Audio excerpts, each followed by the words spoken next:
Welcome back to our series, Lessons from Plants. Ready na ba kayong matutong muli mula sa mga halaman at mula sa salita ng Diyos? Then let's begin. Let them bloom. Tuwang-tuwa si Malu nang makita niyang malagong-malago na ang kanyang peacock ginger plant na nakatanim sa paso. Kumpul-kumpul sila at natatakpan na ng ibang malalapat na dahon ng mga purple flower na umuusbong. It was time to repot. Kaya inilipat niya ang ilang rhizomes sa ibang paso. Now that the plants have been placed in another pot, makakakuha na ang mga ito ng enough nutrients from the soil at lalong makikita na ang magagandang bulaklak ng mga ito. In life, kailangan po ng repotting.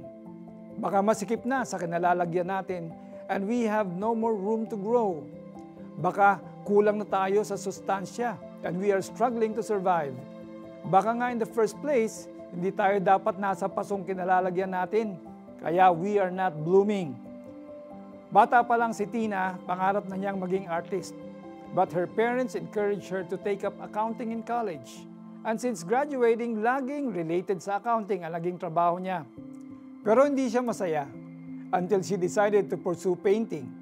It may not pay as well as her previous corporate jobs, pero happy siya. She earns from commissioned works and uses her talent to raise funds for her advocacies.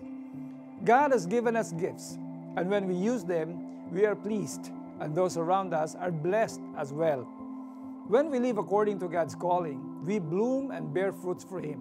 Kaya ang payo ni Apostle Paul, mamuhay ang bawat isa ayon sa ipinagkaloob sa kanya ng Panginoon. Is it time for you to be repotted? Or is it time for you to let others bloom where they should be planted? Lord, open my spiritual eyes and let me see the path you want me to take in life.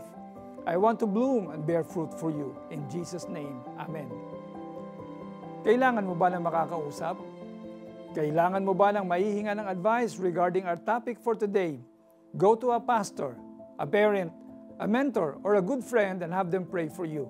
Or i-click lang ang icon na chat with us para makachat ng live ang ating prayer counselors. Mamuhay ang bawat isa ayon sa ipinagkaloob sa kanya ng Panginoon. 1 Corinthians 7:17. Ako po si Pastor Alex Tinsay na nagsasabing stay fresh and keep blooming for God.